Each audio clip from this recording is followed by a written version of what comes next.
Right now, the pound for pound number one fighter in the UFC is Islam Makhachev, and he's going to be opening up the year in the first pay-per-view, second event of the year, fighting Arman Sarukian.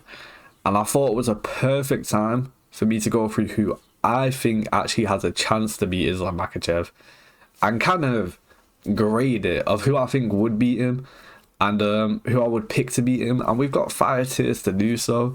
We got Cooks, you ain't got a chance in hell. We got 10 to 25%, which, you got a low chance. 45%, you definitely have a chance, but I won't pick you.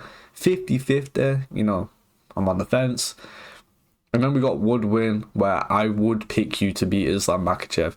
Let's waste no time. Let's get straight into it. By the way, we're going to have a lot of guys in the same tier. It's Islam Makhachev we're talking about. He's part of pound number one for a reason. Charles Oliveira. Now, I do think Charles is on the 25% side of this, tier.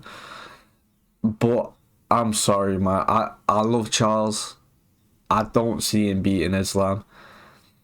Islam's a less dangerous striker, but he's still very dangerous, and I say he's the better striker, if you want me to be honest. I think he's the better grappler. I just do. I think, we saw that, and he just dominated.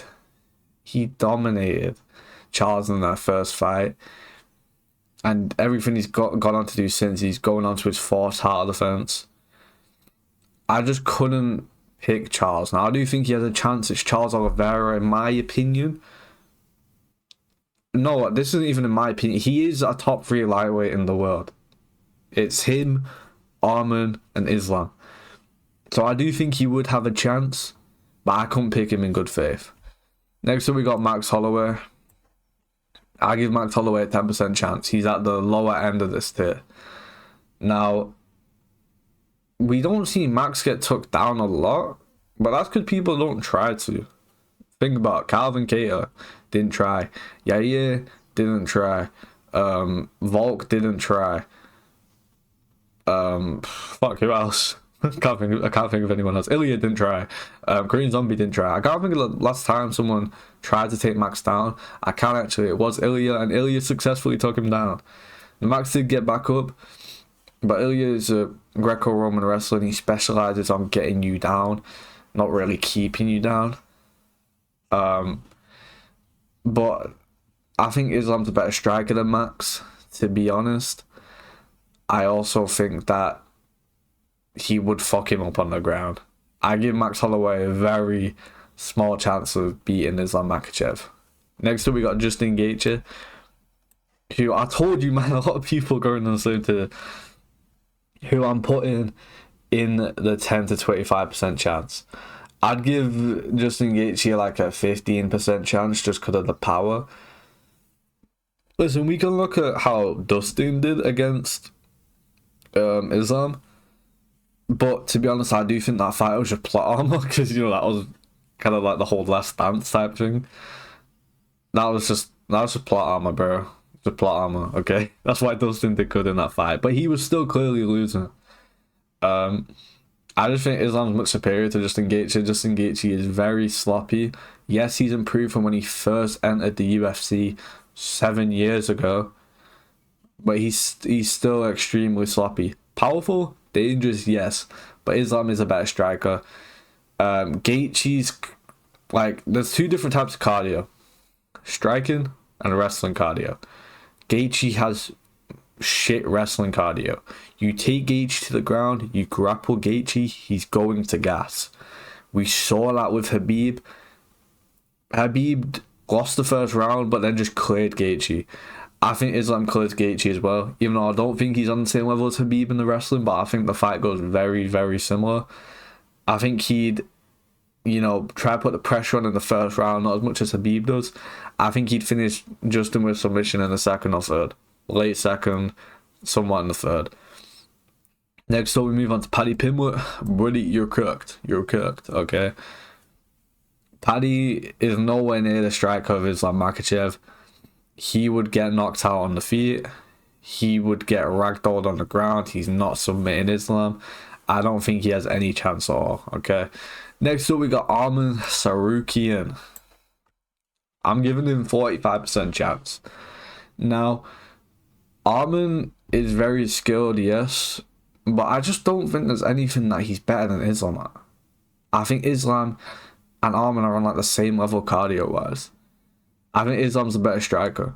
I think Islam's a better grappler. I think he's smarter than Arman. I think he's better at just keeping himself out of danger than Arman is. But Arman is also extremely good at all those things that I just listed, and that's why I give him a 45% chance. I'm definitely picking Islam. I think Islam beats him. I think Islam's better everywhere, but Arman isn't far behind on any of the things that I listed. So I give Arman 45% chance. You know, he's obviously the guy fighting Islam. I think he's the lightweight with the best chance to beat Islam. Next up, we got Mikel Chandler. He's just like fucking autistic, innit? So he might have a chance. Next up, we got Ilia Torio. I'm putting Ilia in 50-50, man. I'm putting Ilia in 50-50. I was going to put Ilia in 45. I'm putting him 50-50. I think Ilia has potential to go down as the greatest of all time. He's a fantastic boxer. We all know that. I think he's arguably a better striker than Islam. I personally think he is like a tad bit better. I think Islam's better on the ground. I just don't know who I would pick in this matchup. I genuinely don't know who I'd pick. It'd be the highest skill matchup I've ever had the pleasure of witnessing. I just don't know who I'd pick. So I'm putting Ilia in the 50-50. Next up, we got Balal. I'm putting you in 45, Balal. I think Islam's a better striker. I also think Islam's a better grappler. But Balal is also a fantastic grappler. Balal is fantastic defensively. Doesn't have much to offer, you know, on the offense.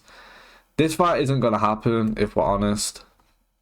I understand, you know, it's Islam moving on. Balal's a big guy. I'd pick Islam to beat Balal in any facet of MMA, realistically. So I actually somewhat fuck with Balal. I've been fucking with Balal over time because people hate Balal, bro. Like, he's better than Leon. Get Leon out of here. Next up, we got Shavkat. I'm putting Shavkat in the 10-25. Shavkat has sloppy striking. He's dangerous, yes, but he's sloppy. Okay, he gets it. Whoa. Chill. He's just sloppy, man. Like, and his wrestling's extremely overrated, as I think people are starting to realize. I've been saying this for ages. Islam, in my opinion, would decimate Shavkat on any sense of MMA. I'm putting Shavkat in the 20-25 though, just because I do think, you know, he's dangerous. Next up, we got Leon Edwards. I'm also putting Leon in the 10-25. Now, Leon, I do think would get out-grappled by Shavkat. He was getting out-grappled by Kobe in the pockets of grappling during that fight. I also think Islam's a better striker than Leon. But I don't think Leon would ever really be in danger. I think Leon would try to slow down the pace, but I think he'd just get outpointed, even though he's the master of the 48-47 decision. But I do think he'd get outpointed. I think Islam would try push the pace. And I don't think Leon would counter-strike effectively enough to separate himself from Islam. I think he'd lose a decision. I don't think he'd get finished, but I'd definitely pick Islam. I'm quite confident of how that fight would go. Next up, we got Conor McNuts. You're cooked. Get off coke and then we can talk about your fighting, okay? Next up, we got Kamaru Usman. He would win, okay? He's not a better striker than Islam. But listen, with the marauding style of Kamaru Usman's boxing, okay, the jab that he's got, that he'll knock JDM out with and he knock Gilbert Burns out with. Listen, Islam, listen, kid. You're fucked, okay? If I brought Islam on this tier list right now, I'll put him in cooked, okay? Because Usman would decimate you and you ain't out grappling him. Prime Usman destroys Prime Khabib. Say what you want. Anyway, shit, I'm dying. Anyway, man, that's me done. Like, subscribe, do all that. Much love. Enjoy your day. Enjoy your life. Goodbye.